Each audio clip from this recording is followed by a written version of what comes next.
कर दिया शुरू? Okay, good morning SDM Gurukul online. तो देखो, पिकल, पिकल का मतलब होता है अस्थिर, चंचल, यानी कि जो टिक ना सके, ठीक है, खुश मिजाज। यस, अगला खुश मिजाज, ये किसका किसका सिनोनिम हो सकता है? पिकल का कोई एक सिनोनिम बताओ।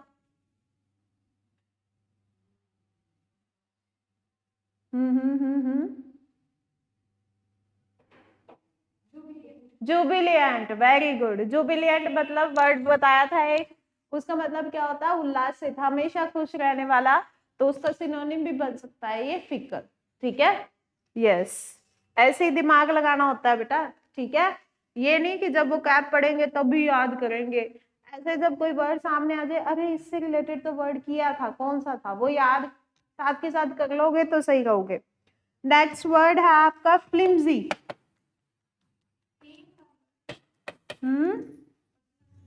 नहीं, फ्लिम्जी थिन के लिए यूज नहीं किया जाता ये। इसका सिनोनिम और लिख देती हूं मैं, फीबल, कमजोर। हो गए, पसीने आ गया तो मेरे को, चलाना ही पड़ेगा एक आधा तो मतलब 2 पे चला देना या 1 पे चला देना, चला दो। फ्लिम्जी, फीबल, कमजोर, ठीक है। इससे नेक्स्ट 6th वर्ड, आपको अगर ठंड लगेगी आप इधर आ जाओ, आपने स्वेटर डाल रखी है ना। नेक्स्ट, मेरे चक्कर में बीमार मत हो जाना बेटा। फ्रेगाइल, बताओ फटाफट, ये करवा रखा है वर्ड।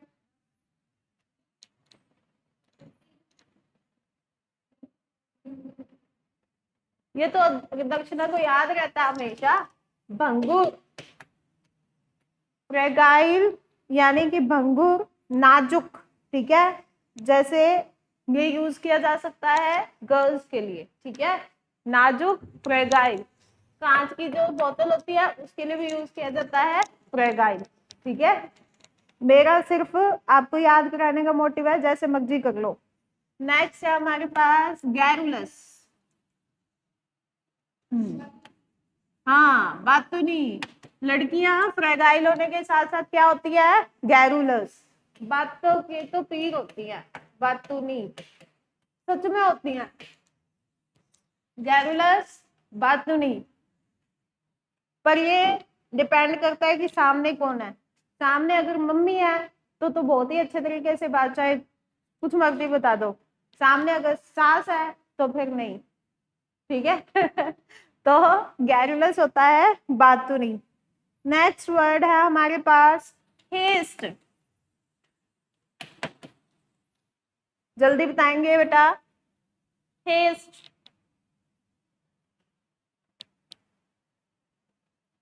बोल भी दिया मैंने इसका मीनिंग, जल्दी, वेरी गुड। हेस्ट का मतलब होता है जल्दी, हरी इसका सिनोनिम होता है। इससे प्रेजेंस ऑफ माइंड पता लगता है आपका कि आप क्लास में कितने प्रेजेंट हो, ठीक है। तो बस यही प्रेजेंस ऑफ माइंड चाहिए। कॉन्टिन्यूस 3 मंथ्स ऐसे कर लो।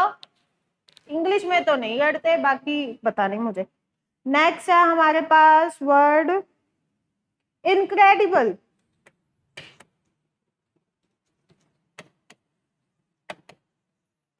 इनक्रेडिबल, अविश्वसनीय, जिसपे विश्वास ना किया जा सके, ठीक है। और क्रेडिबल, विश्वसनीय, जिसपे विश्वास किया जा सके। 10th वर्ड है इनक्रेडिबल, हो गया। इससे नेक्स्ट वर्ड एक और करेंगे हम, इनेप्ट।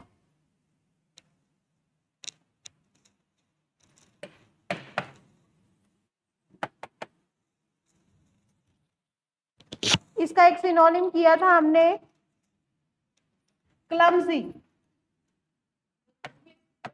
बेढंगा, ठीक है, मतलब जिसका कोई ऑर्डर ना हो।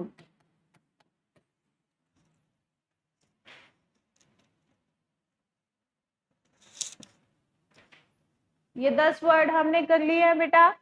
पहला वर्ड है हमारा फटीग। फटीग का मतलब होता है थका होना।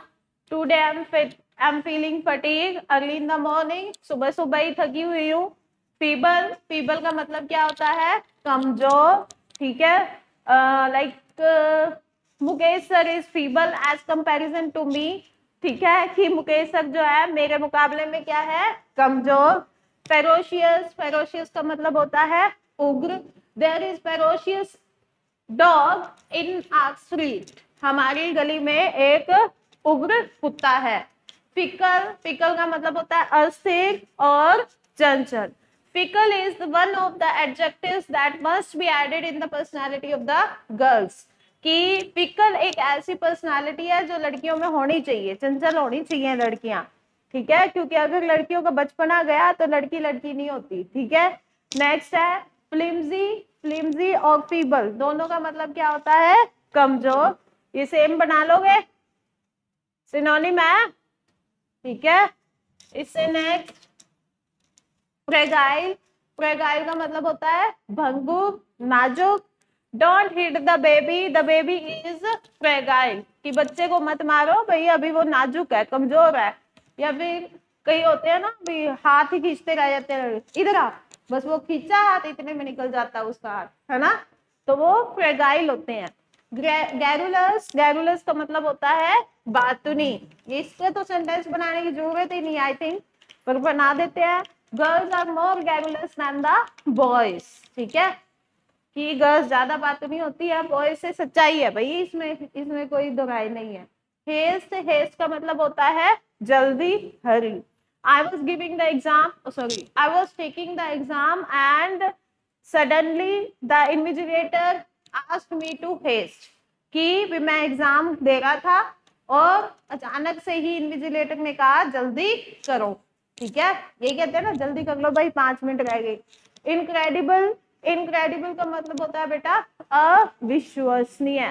ठीक है, for me it was incredible that my brother got the government job। ठीक है, मेरे लिए ये बात विश्वास करने लायक थी ही नहीं, अविश्वसनीय थी मेरे लिए कि भी उसको भी जॉब मिल गई, वाह कमाल हो गया। इनएप्ट, इनएप्ट और क्लमजी दोनों का मतलब होता है बेटा बेढंगा। Don't walk in a clumsy manner और don't walk in a inept manner, it disrespect me, कि इस तरीके से मत चलो, बेढंगे तरीके से ना चलो, मेरे साथ चलना है तो सीधे चलो भाई, मेरी रिस्पेक्ट डाउन होती है। ठीक है, तो ये सेंटेंस हमने बना लिए हैं। अब हम इनको एक बार याद करेंगे, फिर हम ध्यान मग्न होंगे, फिर हम अपने चैप्टर की तरफ चलेंगे। यस, फटीग थका होना, फीबल कमजोर, फेरोशियस उग्र, फीकल चंचल, अस्थिर, फ्लिम्जी कमजोर, फीबल का ही सिनोनिम है फ्रेगाइल। भंगुर, भंगुर का मतलब क्या होता है बेटा? नाजुक। ठीक है, और इसका एक और सिनोनिम भी कर लो बेटा साथ में, ब्रिटल। ब्रिटल, ब्रिटल भी यही होता है, ये मटेरियल्स के लिए यूज किया जाता है। ठीक है, जैसे हमने बचपन में किया था, ये वाला मटेरियल ब्रिटल है, ये नॉन ब्रिटल है। साइंस में किया हो अगर किसी ने किया हो तो, मेटल और नॉन मेटल चैप्टर में किया या नहीं, याद आ गया होगा थोड़ा सा, कि इसे तोड़ा जा सकता है, इसे तोड़ा नहीं जा सकता। एक में लिखा होगा दीज आर ब्रिटल और एक में लिखा होगा दीज आर नॉन ब्रिटल, तो ये वही है। ब्रिटल क्या मतलब? किसको तोड़ा जा सकता है? जो नाजुक होगा ना, है ना। तो डायमंड ब्रिटल है या नॉन ब्रिटल है? नॉन ब्रिटल है, क्योंकि diamond is the hardest material in the earth, कि धरती पर सबसे ज्यादा जो हार्डेस्ट मटेरियल है वो डायमंड ही है बेटा। ठीक है, अब लोहे को पिघला के हम कुछ भी बना सकते हैं, डायमंड है उसके कितने मर्जी टुकड़े करो, वो क्या कहते हैं टुकड़े के टुकड़े ही रहेंगे, वो उनको पिघला भी नहीं सकते। समझ गए? उनको हम शॉर्टेस्ट थिनेस्ट पार्ट में कर सकते हैं, लेकिन हम उसे मतलब तोड़ नहीं सकते कंप्लीट। जैसे हम सोने को तोड़ लेते हैं, लोहे को तोड़ लेते हैं, है ना, बाकी सब चीजें हो जाती है, लेकिन डायमंड सबसे ज्यादा हार्डेस्ट मटेरियल है। ये साइंस का एक क्वेश्चन था, क्या पता आ जाए। ठीक है, तो ब्रिटल होता है जिसे तोड़ा जा सके, तो डायमंड क्या हुआ? Non brittle. गैरुलस बातुनी, हेस्ट जल्दी, इनक्रेडिबल अविश्वसनीय, इनएप्ट और क्लमजी बेढंगा। यस बेटा, आंखें बंद करेंगे अपनी, वेरी गुड। यस, फटीग थकाना, फ्लिमजी कमजोर, फिकल चंचल, फीबल कमजोर, फेरोशियस उग्र, और फ्लिमजी कमजोर, फ्रेगाइल नाजुक, इनएप्ट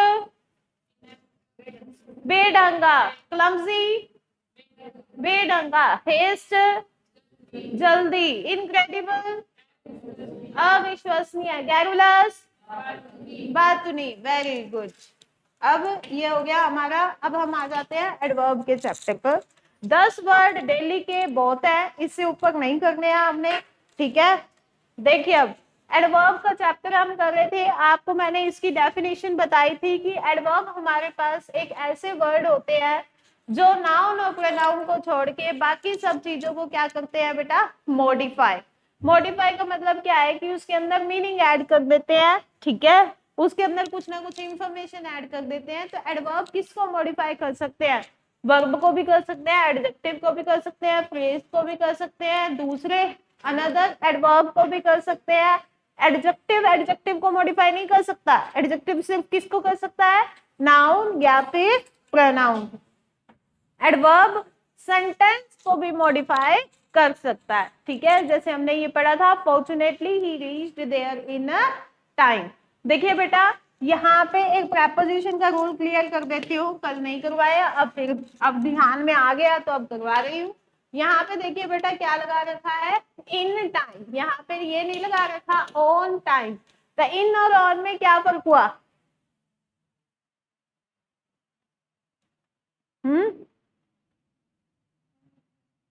जैसे कि एकेडमी लगने का टाइम क्या है, 9 बजे। एग्जैक्ट 9 बजे अगर मैं आ गई तो क्या मैं यूज करूंगी ऑन। अगर मैं 8:59 पे और 5 सेकंड पे भी आ गई, तब मैं उस टाइम पे पहले आ गई ना, है ना, तो मैं क्या यूज करूंगी, इन। समझ गए, ये बात है।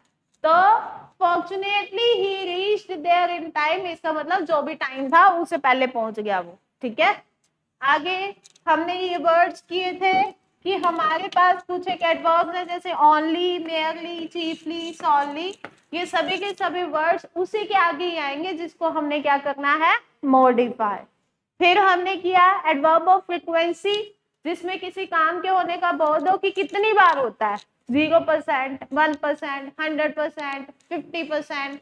तो अगर ऐसे कुछ वर्ड्स आ जाते हैं हमारे पास, जैसे open, usually, always, just, never, already, hardly, recently, rarely, ever, frequently, generally आदि का प्रयोग किससे पहले किया जाता है बेटा, मेन वर्ब से पहले।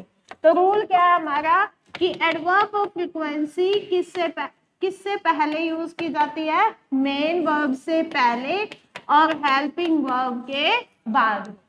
अगर एक सेंटेंस में हेल्पिंग वर्ब है तो एडवर्ब ऑफ फ्रीक्वेंसी सिर्फ उसी के ही बाद में लगेगी।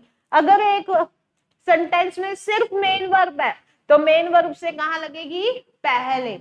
अगर एक सेंटेंस में हेल्पिंग वर्ब और मेन वर्ब दोनों है तो फिर एडवर्ब ऑफ फ्रीक्वेंसी कहां लगेगी, बीच में। ये बात है, ये कहानी है। फिर उसके बाद अगला क्या पढ़ा हमने कि जैसे कुछ एक, जैसे एडवर्ब ऑफ मैनर होता है। एडवर्ब ऑफ मैनर क्या होता है बेटा, एडवर्ब ऑफ मैनर क्या होता है, कल बताया था, किसी काम को करने का तरीका। कोई किसी काम को बहुत ही साफ तरीके से करता है, कोई ऐसे ही चलने दे, है ना, क्लमजी मैनर में करता है। क्लमजी भी तो यूज किया जा सकता है ना, क्लमजी क्या है, एडवर्ब हुआ ना, हुआ या नहीं, है ना, बेढंग के तरीके से काम मत कर, तो वो क्या हुआ हमारे पास में बेटा, एडवर्ब, ठीक है। तो मैनर है, मैनर का मतलब होता है कोई जल्दी चल रहा है, फास्ट, कोई धीरे चल रहा है, स्लो, ठीक है। तो ये हमारे पास मैनर है, किसी काम को करने का तरीका। ये वर्ड्स हैं जैसे carefully, neatly, beautifully, fast, slowly, ये सब एडवर्ब आदि भी लगा दिया आगे, इसका मतलब और भी बहुत सारे वर्ड है। आपको पहचानने पड़ेंगे कि मैनर सिर्फ और सिर्फ वही होता है जिससे ये पता लगे काम हो कैसे रहा है, ठीक है। जैसे कि अगर मान लो मैंने यहाँ पे वर्ड लिख दिया एक ब्रेवली, तो फिर ये क्या है, ब्रेवली का मतलब क्या होता है, बहादुर तरीके से काम किया ना, तो ये भी किस में चला जाएगा बेटा, एडवर्ब ऑफ मैनर। पहचान जाओगे ना मैनर। तो अब मैनर का सिर्फ यही चीज थी कि हमने यूज क्या करना है, हमने इसको सेंटेंस के लास्ट में यूज करना है, इतना सा याद कर लो और कुछ नहीं। जैसे कि यहाँ पे यूज कर रखा है फास्ट, फ्रैंकली, यहाँ पे है फ्लुएंटली, यहाँ पे क्या है फास्ट, लास्ट में ही है ना, कोई मैटर नहीं करता ऑब्जेक्ट आ रहा है नहीं आ रहा है, हमें इतना ध्यान नहीं देना, हमने सिर्फ ये ध्यान देना है कि मैनर है तो भाई कहाँ यूज करो, सेंटेंस के लास्ट। इतने दो रूल हमने किए थे। अगला रूल हम अब करने जा रहे हैं, देखिए क्या है, पढ़िए इसको।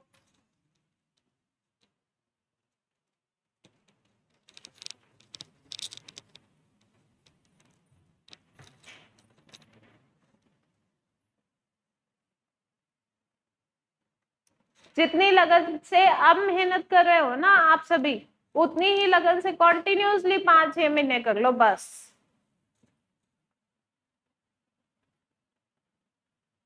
3 महीने क्लास लगाओ, 3 महीने लाइब्रेरी में लगाओ बस।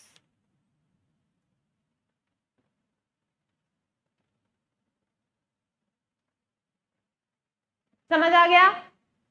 लिखा हुआ है यदि किसी वाक्य में एडवर्ब ऑफ मैनर है, वो तो हमने अभी अभी सीखा है क्या होता है ना।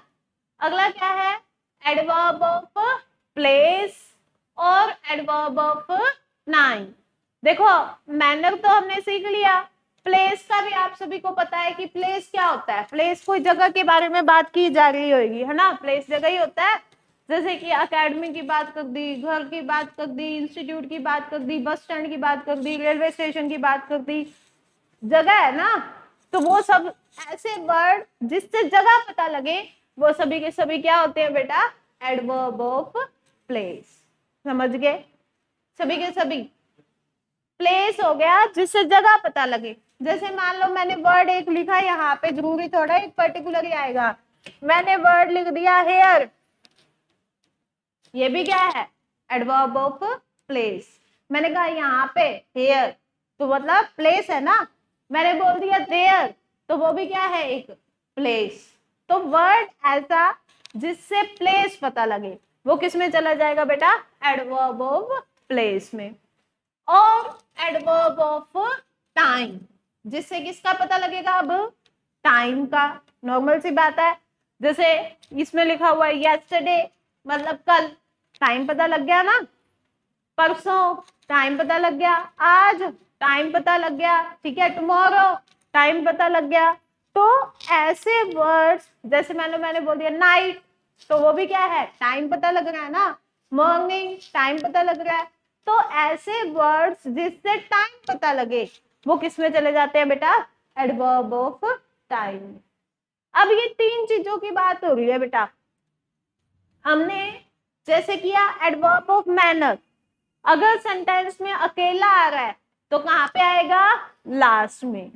इसी तरीके से एडवर्ब ऑफ प्लेस, अगर अकेला आ रहा है तो कहां आएगा, लास्ट में। कहां आएगा, लास्ट में। इसी तरीके से एडवर्ब ऑफ टाइम, अगर अकेला आ रहा है तो कहां यूज करेंगे, लास्ट में।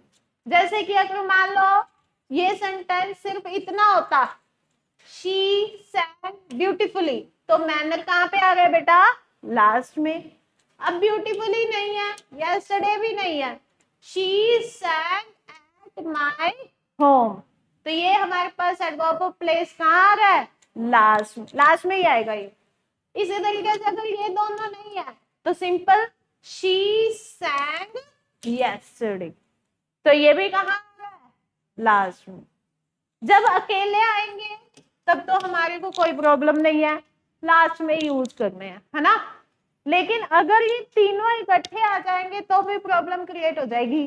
क्यों? क्योंकि मैनर कहता है भी मैं आऊंगा लास्ट में, प्लेस कहता है मैं आऊंगा लास्ट में, टाइम कहता है मैं आऊंगा लास्ट में। देखो बेटा जैसे पहले होता था ना, पहले बच्चे फ्रंट सीट के लिए लड़ते होते थे कि भी पहले वाले बेंच में जगह मिल जाए।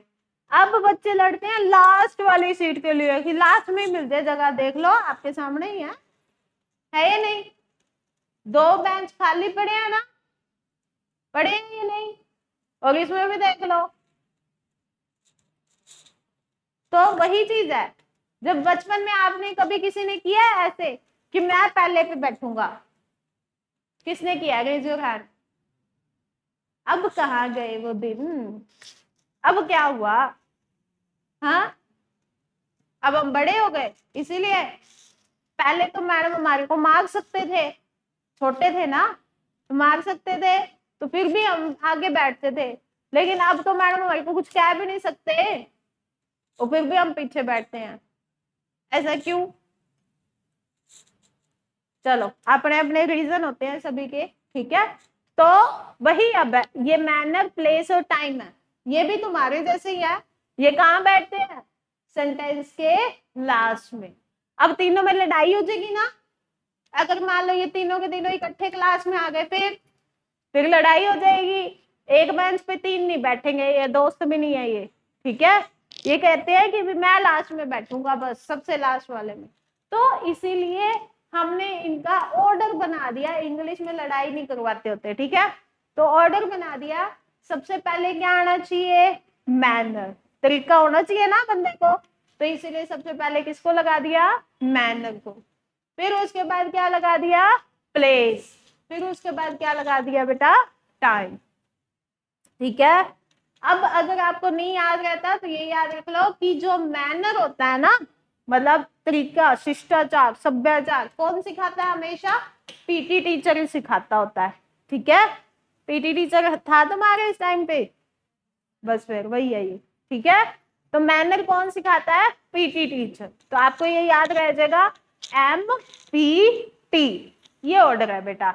अगर मान लो एक सेंटेंस में ये तीनों आ गए हैं, जैसे कि आपके सामने शी सैंग ब्यूटीफुली, तरीका है ना काम करने का, तो ये क्या है? मैनर। इसी तरीके से होम, ये क्या है बेटा? प्लेस। तो इसके बाद में रखा है। इसी तरीके से यहाँ पे क्या है? टाइम, ठीक है। अब यही अगर मान लो ऐसे लिखा होता ना, she सैंग at my home beautifully yesterday, तो ये क्या हो जाता? गलत। इसी तरीके से अगर ऐसे लिखा होता ना, she सैंग yesterday at my home beautifully, तो भी ये क्या होता बेटा? गलत। मतलब हमने ऑर्डर यही रखना है, पहले मैनर आना चाहिए, फिर प्लेस आना चाहिए, फिर क्या आना चाहिए बेटा? टाइम। समझ गए सभी के सभी? अब इतना तो आप सभी को पता लग गया कि हमने एमपीटी ऑर्डर फॉलो करना है। अब यही अगर मान लो एक जरूरी तो ना हर एक सेंटेंस में मैनर, प्लेस, टाइम इकट्ठे ही आएंगे, हो सकता है किसी दिन टाइम ने छुट्टी मार ली, तो फिर ऑर्डर क्या रखना है हमने? MP, पहले मैनर और फिर उसके बाद में प्लेस। किसी दिन अगर मैनर ने छुट्टी मार ली तो फिर PT, कौन सा? प्लेस और टाइम। किसी दिन प्लेस ने छुट्टी मार ली तो फिर MP। ये भी याद करने की जरूरत नहीं है बेटा, इस तरीके से होता है। MPT है ना, ये दो और ये वाला और ये वाला, इसी ऑर्डर में करेंगे। अगर मान लो मैनर आ गया और टाइम आ गया, आपने टाइम को पहले लिख दिया, तो वो क्या हो जाएगा बेटा? गलत, ठीक है। तो तीन, हमें एक चीज याद रखनी है, MPT, और उसी से ही आगे हमने क्या बनाना है? MP, PT और MP, ठीक है। ये ऑर्डर बनेगा। जैसे कि अगर मान लो मैं एक सेंटेंस लिखती हूं, शी कंप्लीटेड, बताना सही है या नहीं? She completed the work at home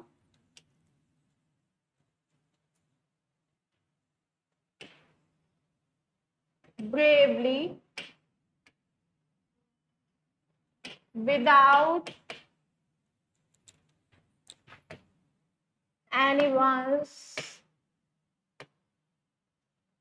help, anyone's help yesterday.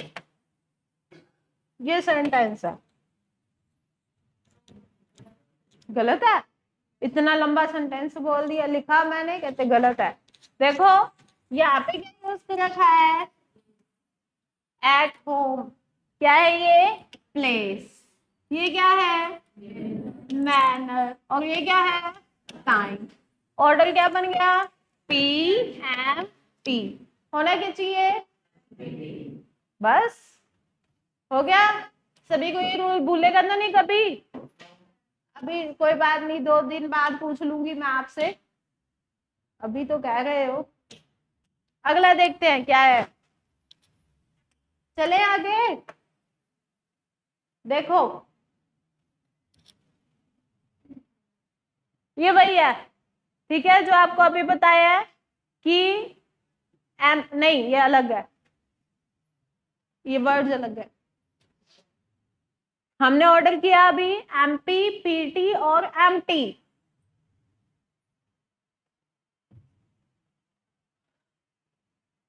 सिर्फ सीक्रेटली तक पढ़ लिया कि अगर कम, गो, अराइव, एंटर, मतलब कहने का मतलब है आना जाना, ज्यादा हमने दिमाग नहीं लगाना बेटा। कम, गो, अराइव, एंटर, कहीं पर कम यूज करो तो इसका मतलब कहीं आ रहे हो ना, गो मतलब कहीं पर जा रहे हो, अराइव मतलब कि पहुंचना, एंटर मतलब कि कहीं पर एंट्री लेना, पहुंचना। तो ये वर्ड्स जो है ना ऐसे हैं जिनके बाद एडवर्ब का प्रयोग हो तो सीक्वेंस क्या हो जाता है बेटा, PM हो जाता है। मतलब कि जैसे यहाँ पे देखा है, तरुणा केम हेयर सीक्रेटली, ठीक है।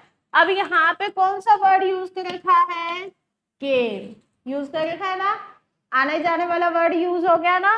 अब यहाँ पे कौन सा एडवर्ब है, यहाँ पे एडवर्ब ऑफ प्लेस, अभी अभी बताया है, हियर कौन सा वर्ड एडवर्ब है बेटा, प्लेस है ना, जगह पता लग रहा है। सिक्रेटली क्या तरीका बता रहा है, ये तरीका बता रहा है ना, तो ये एडवर्ब ऑफ क्या है, मैनर। अब यही अगर टाइम भी आ जाता तो फिर क्या करते, टाइम को पीछे, तो मतलब कि अब ऑर्डर क्या हो जाएगा, PMT। PMT का एग्जाम दिया है किसी बच्चे ने, अगर दिया होता तो फिर यहाँ थोड़ा होते, हाँ जी क्लियर नहीं हुआ, दिया था, दिया था। PMT क्या होता है, किसमें काम आता है, हाँ हाँ, ये कब किसके बाद होता है, ये नहीं पता। ये PMT का टेस्ट +2 के बाद होता है बेटा, मेडिकल कॉलेज में एडमिशन लेने के लिए, ठीक है। जैसे लोग तैयारी करते हैं IIT की, या सुना होगा कभी ना कभी, +2 तो करके आए होगे, पूछा होगा कभी ना कभी, तो क्या करूं आगे, किसी ने कहा हो ज्यादा दिमाग है तो IIT कर ले भाई, है ना। तो IIT, AIEEE और PMT, जिनके पास +1 +2 में मेडिकल होती है वो ये एग्जाम पक्का दे के ही आते हैं, ठीक है। तो वही बात है, अगर आना जाना हो कहीं पर, आना जाना मतलब कहाँ पे, कॉलेज में ही आना जाना होगा ना, अगर कॉलेज में आना जाना है कहीं पर तो फिर ऑर्डर क्या यूज करोगे, PMT, ठीक है। ज्यादा दिमाग नहीं लगाना है, थोड़ा बहुत बस ट्रिक के साथ चला करो, ठीक है। कि अगर कोई ऐसा वर्ड आ गया जिसमें कम, गो, अराइव, एंटर, ठीक है, कुछ आने जाने वाले वर्ड यूज हो गए, तो फिर हमने ऑर्डर कौन सा फॉलो करना है, PMT का, ठीक है। अब इसके तीनों बनाओ, ये बहुत रेयर आता है बेटा, इसके तीनों बनाओगे क्या बनेगा, PM, MT और PT, ठीक है। क्लियर है सभी को, इससे आगे चलते हैं, अगला देखो।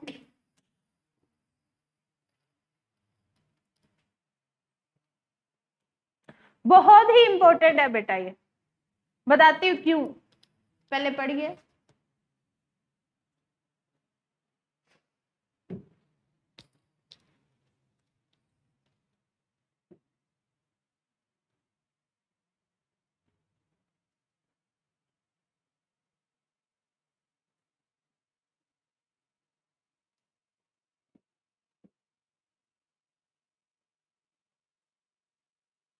ये जो रूल है बेटा ये इतना इंपॉर्टेंट नहीं है जितने इसमें वर्ड यूज कर रखे हैं इंपॉर्टेंट। पहला वर्ड जो है वो क्या यूज कर रखा है बेटा, सेल्डम। सेल्डम का मतलब क्या होता है, कभी कभार। कभी आपने सुना इफ, इफ तो वर्ड सुना होगा। इफ का मतलब क्या होता है, यदि, कंडीशंस रखने के लिए होता है ना। इसी तरीके से ये वाले जो वर्ड्स होते हैं ये कंडीशंस के लिए यूज होते हैं। इफ कहाँ पे यूज हो जाएगा ज्यादा से ज्यादा, सेंटेंस के स्टार्टिंग में, या फिर अगर कंजक्शन यूज हो रखी है तो एक सेंटेंस कंप्लीट होने के बाद फिर इफ, फिर दूसरा सेंटेंस, यही होता है ना। जैसे कि अगर मान लो मैंने कहा if you do this for me I will fetch the ice cream for you, कि अगर तुम मेरे लिए ये करोगे तो मैं तुम्हारे लिए क्या लेके आऊंगी, आइसक्रीम। अब यही अगर मान लो मैंने सेंटेंस को ऐसे कंप्लीट कर दिया, I will fetch the ice cream for you if you do this for me. दो सेंटेंस है, पहले मैंने इफ यूज किया और फिर उसके बाद सेंटेंस कंप्लीट किए। फिर मैंने क्या किया, एक सेंटेंस पहले, फिर इफ, फिर उसके बाद में दूसरा सेंटेंस। वही चीज यहाँ पे है। ये लगभग क्या है, किसके पहले लगते हैं बेटा, सेंटेंस की स्टार्टिंग में। इसको छोड़ के, नेवर को छोड़ के। नेवर क्या है, कौन सा एडवर्ब है, एडवर्ब ऑफ फ्रीक्वेंसी। फ्रीक्वेंसी कहाँ आता है हमेशा, हेल्पिंग वर्ब के बाद और मेन वर्ब से पहले, इसको छोड़ के। ये एडवर्ब ऑफ फ्रीक्वेंसी है, ठीक है। बाकी देखिए seldom, hardly, scarcely, no sooner, ये भी क्या है, एडवर्ब ऑफ फ्रीक्वेंसी, ठीक है, एडवर्ब ऑफ फ्रीक्वेंसी है। कहाँ आने चाहिए ये आने चाहिए भाई हेल्पिंग वर्ब के बाद और मेन वर्ब से पहले। लेकिन ये जो है वो यूज होते हैं किसके सिनोनिम की तरह, इफ के सिनोनिम की तरह। अगर इफ के सिनोनिम की तरह यूज हो रहे हैं तो कहाँ यूज होंगे बेटा, सेंटेंस की स्टार्टिंग में, ठीक है। अच्छा, एक तो इनका ये रोल है। दूसरा, जैसे कि मान लो यहाँ पे दो वर्ड लिखे हुए हैं, दो वर्ड है, एक है हार्डली और एक क्या वर्ड है, स्कार्सली। हार्डली और स्कार्सली कहीं पर आ जाते हैं, कैसे, मतलब सेंटेंस के एरर देते हैं वो हार्डली भी यूज कर देते हैं, स्कार्सली भी यूज कर देते हैं, सेंटेंस की स्टार्टिंग में यूज कर देंगे। लेकिन साथ में एक वर्ड लगा देंगे, वो क्या यूज कर देंगे, नॉट। इससे डबल हो जाता है बेटा, डबल मीनिंग में आ जाता है। जैसे कि अगर मान लो मैंने यूज कर दिया you hardly not reached there, मैंने एक सेंटेंस ऐसे बनाया, या मैंने ऐसे लिखा hardly you not reached there, ये लिख दिया मैंने। हार्डली का खुद का मतलब क्या है, बहुत ही मुश्किल से, ठीक है। और मैंने यहाँ पे क्या लगा दिया, नॉट। ये वर्ड जो है ना वो खुद ही नेगेटिव वर्ड है, खुद ही नेगेटिविटी से भरा पड़ा है, तो एक और नोट लगाने की यहाँ पे जरूरत नहीं होती। ये ध्यान रख लेना कि हार्डली, जब भी आपको सेंटेंस में कहीं पर भी हार्डली मिले ना, तो सबसे पहले ये देखा करो कि नोट तो नहीं लगा हुआ। अगर नोट लगा हुआ है मतलब वही गलती है, वहीं पे प्रॉब्लम है। अगर नोट नहीं लगा हुआ फिर आपने ये देखना, ठीक है। ये रूल क्या कहता है, जैसे कि हमने एक चीज की थी, सेंटेंस हेल्पिंग सॉरी इंटेरोगेटिव बनाते हैं जब हम, तब हम कैसे बनाते हैं बताओ। इंटेरोगेटिव सेंटेंस की पहचान क्या होती है, हेल्पिंग वर्ब कहाँ लगते हैं, पहले, किससे, सब्जेक्ट से। इसी को ही अगर मुझे क्या बनाना है बेटा, पॉजिटिव, क्या बनाना है, पॉजिटिव, तो मैं क्या करूंगी, सब्जेक्ट के बाद में क्या लगा दूंगी, हेल्पिंग। अब रूल क्या है कि अगर मान लो स्टार्टिंग में आ गया हार्डली, स्कार्सली और ये सब, नो सूनर, ये वर्ड्स आ गए, तो हमने इसके बाद ये वाला स्ट्रक्चर तो बिल्कुल भी यूज नहीं करना है। हमने कौन सी वाला स्ट्रक्चर यूज करना है, पॉजिटिव। ये था इसका रूल, देखिए।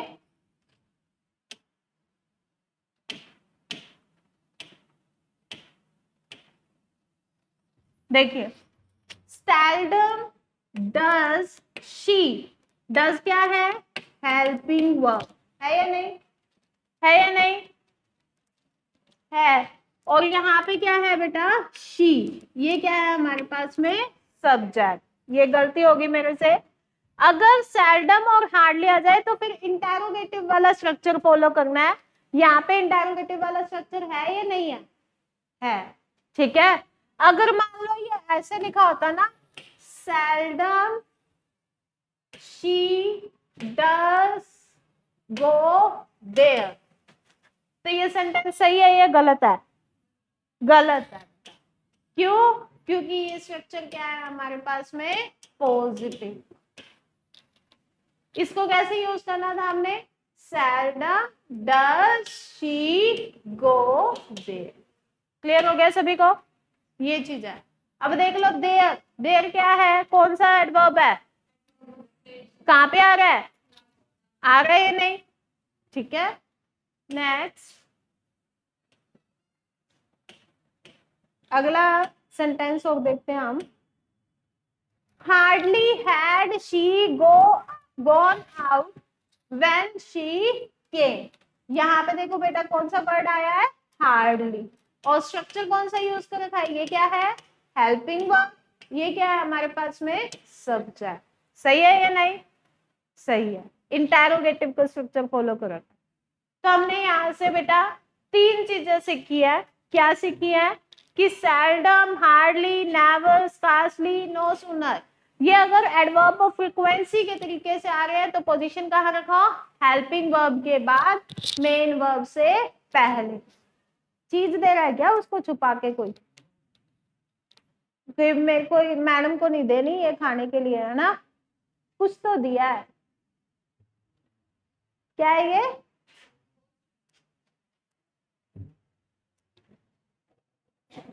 मेरे को वॉच से क्या लेना देना, कुछ खाने की चीज देता तो मैं ले भी लेती खाने की चीज, है ना। तो ये है, इधर ध्यान दो। एक तो हमने देख लिया कि एडवर्ब ऑफ फ्रीक्वेंसी की तरह आ रहा है तो हेल्पिंग वर्ब के बाद, मेन वर्ब से पहले। अगर ये इफ के तरीके से आ रहा है, मतलब कि सेंटेंस के स्टार्टिंग में आ रहा है, तो फिर स्ट्रक्चर हमारा कौन सा होना चाहिए बेटा, इंटेरोगेटिव का, मतलब कि हेल्पिंग वर्ब से पहले, हेल्पिंग वर्ब पहले और सब्जेक्ट बाद में। फिर एक और रूल क्या किया कि अगर हार्डली, स्कार्सली वर्ड आ जाते हैं तो उस सेंटेंस में नॉट आने की कोई भी चांस नहीं है, ठीक है। अगला एक और कर लेते हैं, फिर उसके बाद दी एंड करते हैं।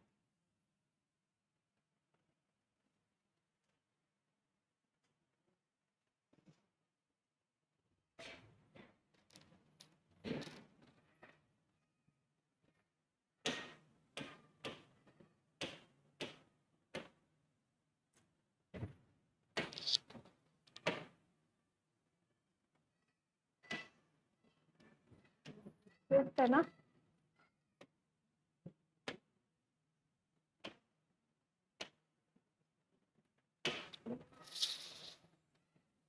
पिछला पढ़ लिया था ना, अब इसको पढ़ो।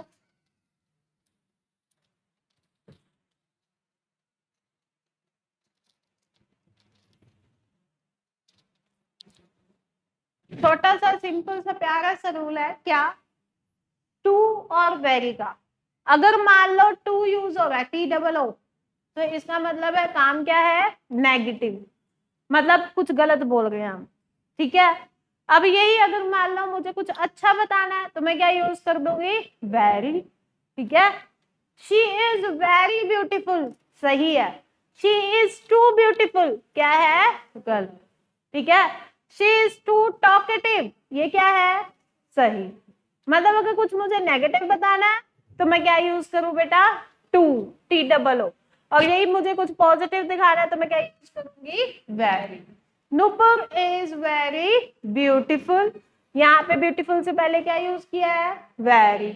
ऑनेस्ट, ऑनेस्ट से पहले क्या यूज किया है, वेरी। अच्छी आदत बतानी है तो यूज कर दो बेटा वेरी, बुरी आदत बतानी है तो क्या यूज कर दो, टू। आज के लिए इतना ही, बाकी हम करेंगे कल, आज इतना ही बहुत है।